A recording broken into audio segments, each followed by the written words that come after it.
Hello, Matujima, and you're watching Northeast Express on HornbillTV.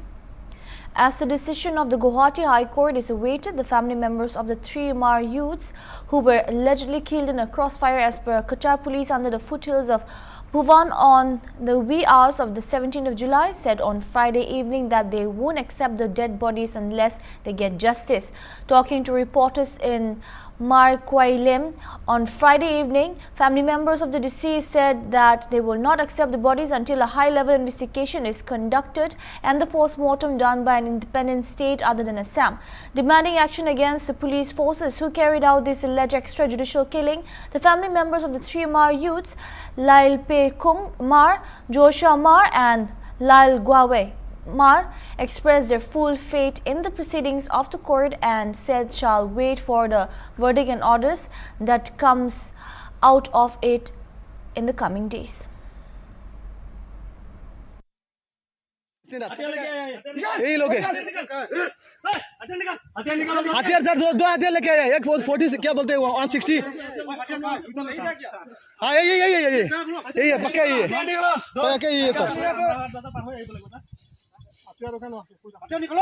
हथियार लेके आए हथियार आंचे नहीं तीन जन आसो दुई जन तरफ से एक जन उल्टा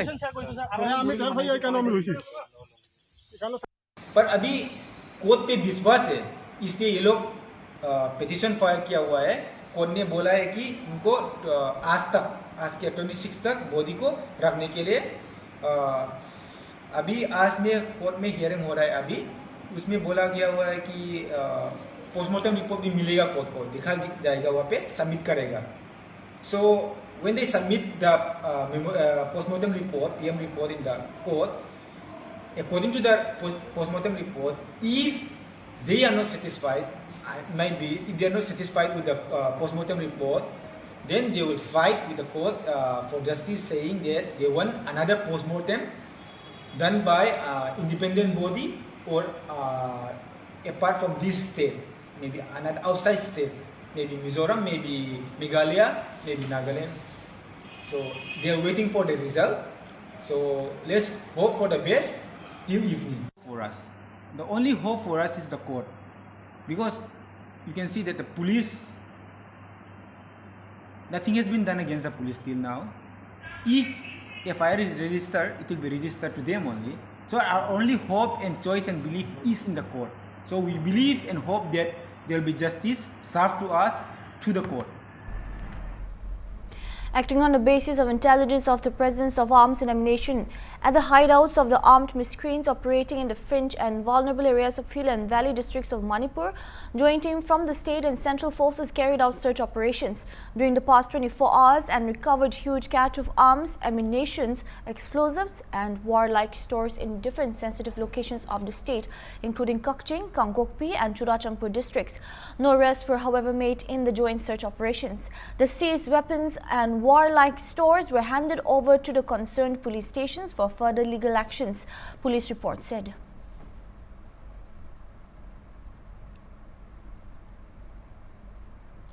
Local people in Katikura in Assam's Kachar are protesting against a government official who keeps records of land ownership, known as Batwari, for allegedly accepting bribe. A video of Shahadat Hussain caught in the act reportedly went viral, triggering protests.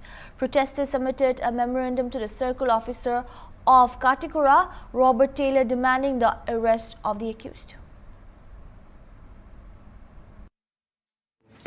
अभी के लिए सादत को उसका भारतमाला कम और उसका अलग मौजा से हटा दिया गया है। ठीक है, दोनों नंबर 2 है, अभी हम रिपोर्ट बना रहे हैं, डीसी ऑफिस में हम भेज देंगे, तो डिस्ट्रिक्ट एडमिनिस्ट्रेशन पूरा डिटेल्स रिपोर्ट हम देंगे और उसका बेसिस से एक्शन लिया जाएगा। ये हम बता रहे हैं। क्लिप देखा था, उस न्यूज़ क्लिप में मतलब वो पैसा लेना देना वो दिखा रहा था।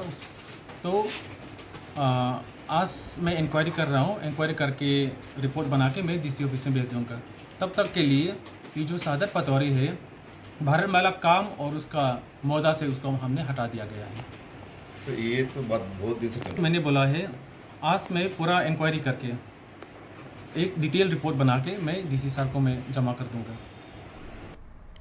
On the current situation in the northeastern region, Assam Rifle Director General Lieutenant General P.C. Nair said that when you look at the security situation in the northeast, you also have to look at the situation in the neighboring countries. Adjacent in some way or the other, the northeast itself shares borders with Bhutan, Myanmar, China, Bangladesh and Nepal, a little of beyond the sitting recorder. If there is something happens in any of these countries, particularly in the bordering areas, there will be an impact here also because of the common land borders and the common ethnicity that it shares. I wish to begin by telling you that when you look at the security situation in the northeast, you also have to look at the situation that is there in the neighboring countries adjacent. In some way or the other, you would know that we border, the northeast itself shares borders with Bhutan, with Myanmar, with China, with Bangladesh. So, and Nepal, of course, a little off beyond the Siliguri corridor. But the point I'm trying to make is, if there is something which happens in any of these countries, particularly in the bordering areas, there will be an impact here also because of the common land borders, because of the common ethnicity that is shared. So, if you look at it currently, Bangladesh, of course, has got a small problem now, which I'm sure they will be able to resolve. It's a small problem of that reservation, but the larger problem lies in Myanmar. Ever since the dispensation changed in Myanmar, there has been a huge impact on the northeast in terms of movement of insurgent groups, movement of contraband, movement of weapons. So those have surely impacted. And added to that is the current situation that is there in Manipur since the 3rd of May last year, last 16, 17 months. That has also impacted. Because whatever has happened in Manipur or whatever happens in Manipur doesn't get restricted to Manipur. Obviously, there is a propensity of that having a spillover effect in the neighboring states also. So, if you ask me in one line as to what is the overall situation, security situation, it is quite okay. Nothing great in terms of insurgency. Yes, there are cases in terms of move of contrabands. Yes, there are cases of move of militants to the camps which are across, also coming this side. So these kind of things have been happening for long periods of time. So surely nothing alarming. Meanwhile, on the Manipur situation, Nair said that if videos are going round, those are doctored videos, and about 30 to 40 videos which have been circulating which do not even belong to Northeast. They are from Myanmar, they are from other places. Some of them are from the Rohingya region, but some people who have a hidden agenda to create trouble are doctoring that and showing them as security forces acting against people. Okay, thank you. Thank you for asking that question. It's a very good question. In terms of what is happening in Manipur, we all are aware as to that there are two communities which are at loggerheads, which have been, there has been some sense of disquiet amongst them for the last few years. It is not that it suddenly got triggered on the 3rd of May last year. They were undercurrents, surely they were undercurrents, and my estimate is it was there for the last 7-8 years, possibly a little more. But all it needed was a spark, which happened on 3rd of May.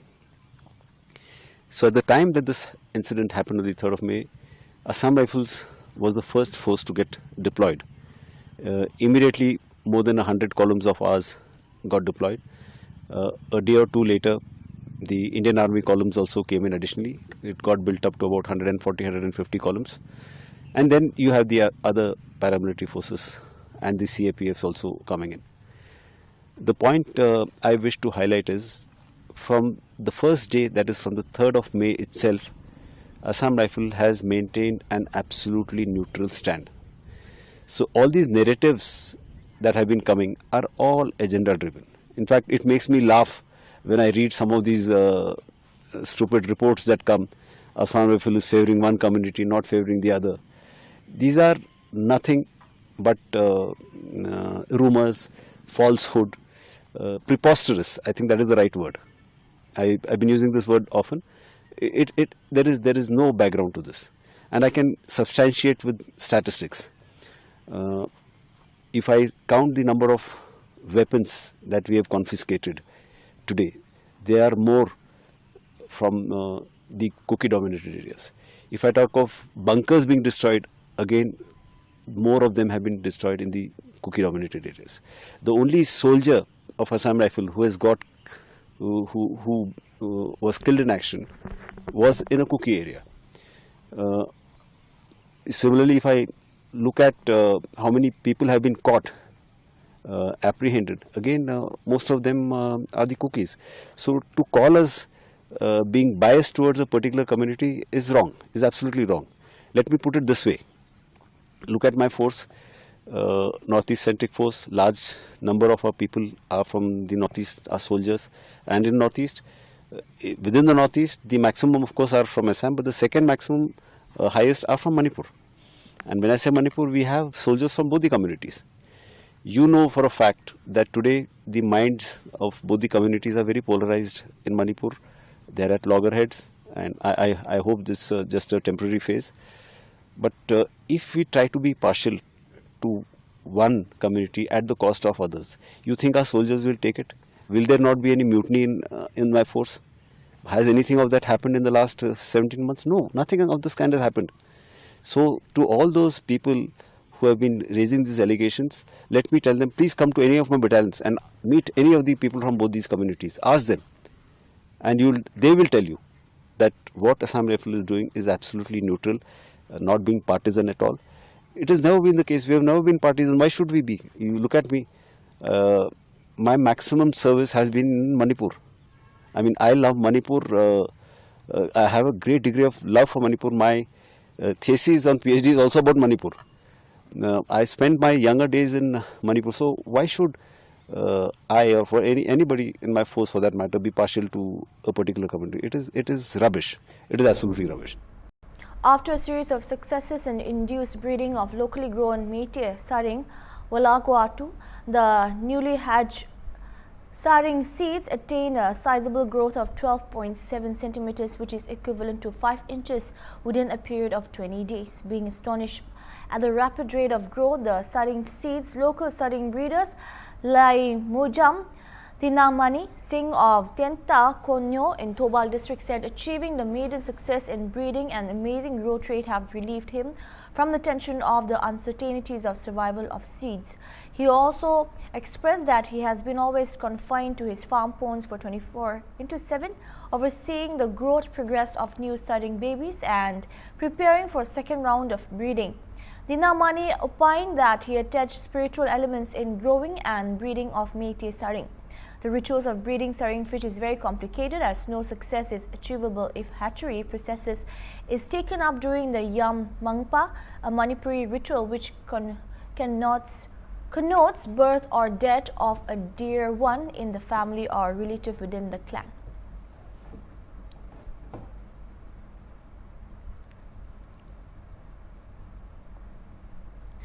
The ruling Bharatiya Janata Party in Tripura organized a torch rally at Agartala city to mark Kargil Vijay Diwas. Tripura PJP President Raji Bhattacharya, who led the rally, informed media person that the rally was organized to pay homage to the soldiers who made supreme sacrifice in the battleground and eventually ousted the Pak army from Indian territory.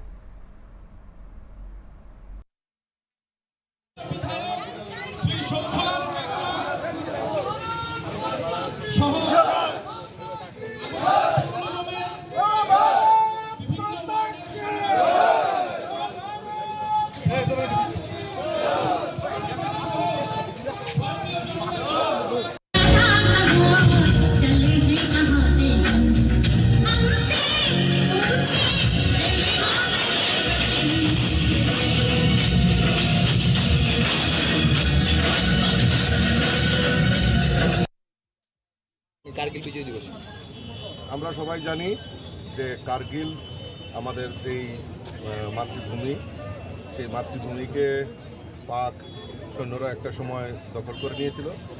সেটা এই কার্গিল আমাদের কাছে একটা সার্বভৌমত্ব, সেটাকে উদ্ধার করার সময় আমাদের অনেক সেনাবাহিনীর বলিদান হতে হয়েছিল, কিন্তু তবুও আমাদের এই কার্গিলকে বিজয়ী হয়েছে। তাকে সম্মান জানানোর, এই সৈন্যদের প্রতি শ্রদ্ধা নিবেদন করে আজকে আমরা ভারতীয় জনতা যুব মোর্চার উদ্যোগে এই বিজয় মিছিলে আমরা অংশগ্রহণ করেছি। মশাল মিছিলের মাধ্যমে আমরা আমাদের যারা শহীদ, আমাদের সৈন্য যারা এই কার্গিল বিজয় দিবসে বলিদান হয়েছেন, তাদের বলিদান যাতে বৃথা না যায়, বৃথা না হয়, তার জন্য আমরা তাদেরকে শ্রদ্ধাঞ্জলি জানিয়ে আজকের এই মশাল মিছিল আমরা সংগঠিত করছি। The Directorate of Fisheries Manipur has taken up river ranching program in 12 major rivers, namely Imphal, Nambul, Tobal, Nambol, Barak, Chakpi, Iril, Irang, Makru, Kuga, Maha and Sekmai in 7 districts of Manipur by liberating Indian major carp, Rohu, Mrigal and Katla and indigenous fish species Pengma, Ngaton and Kapak. The program was sponsored by the National Fisheries Development Board and FDP Hyderabad. River ranching is conducted with the objective of addressing the depleted fish stocks in rivers and improvement of livelihood of fishers of the state. The first ranching commenced from 20 July in Imphal and Nambul rivers in Imphal East and Imphal West districts. Local MLA of Chandel Assembly constituency S.S. Olish conducted a river ranching program at Chakpi River on July 21 in the presence of district level officers and tribal chiefs of various hill villages. In Ukrul district, IMC and indigenous fish species have been liberated in Tobal River originated from Ukrul district on 24th of July. Similar program was also organized at Barak and Senapati rivers in Senapati district and Kuka River in Churachandpur district on July 25 respectively. Altogether, more than 10 lakh fish fingerlings have been liberated. State Fisheries Director H. Balkrishna Singh said that the target for river ranching is about 30 lakh fingerlings and is being continued in major rivers located in Imphal East, Bishnupur, Tobal, Kakting, Chandel and Tamenglong district and culminate by the end of July 2024. Meghalaya police on Friday arrested at least 10 pro-ILP activists for attempting to prevent tourists at Umtiangnar town from visiting Shora and Dauke in the state's East Khasi Hills district. Police said the tourists coming from Assam were stopped by members of Hainutep National Youth Front. Meanwhile, the district authorities beefed up security arrangements and security personnel have been deployed at specific locations along the route. Deputy Chief Minister Preston Tiangson condemned the incident and said it was very unfortunate. Meanwhile, Assembly Speaker Thomas A. Sangma also expressed regret that illegal checking conducted by pro-ILP activists for documents of migrant workers has led to labor shortage. He said around 200 laborers used to work at the construction site of the newly assembly building, but now the number has dipped to around 50 to 60.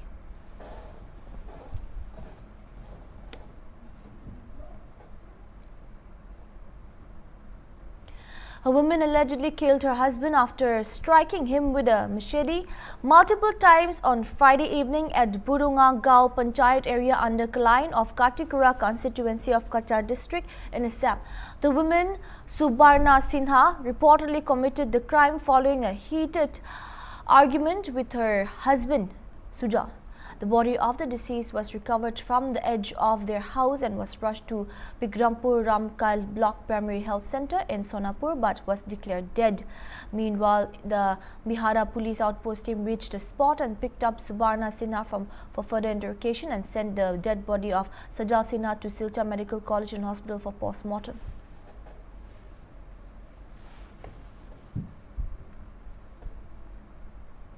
The 25th Kargil Vijay Diwas was celebrated with great pomp and show in Silchar, with rich tributes paid to soldiers who had laid down their lives during the Kargil War. On Friday, Masimpur military station stationed on the outskirts of Silchar arranged for an elaborate program, paying rich tributes to the soldiers. Patriotic songs were also sung to mark this day, and documentary highlighting the success of winning the Kargil War was also showcased before the gathering.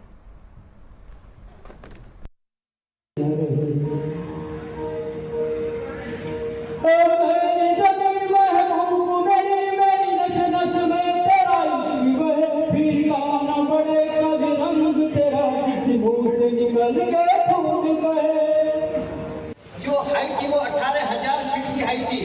इसका operation करना इतना आसान नहीं था क्योंकि खराब मौसम और आने जाने की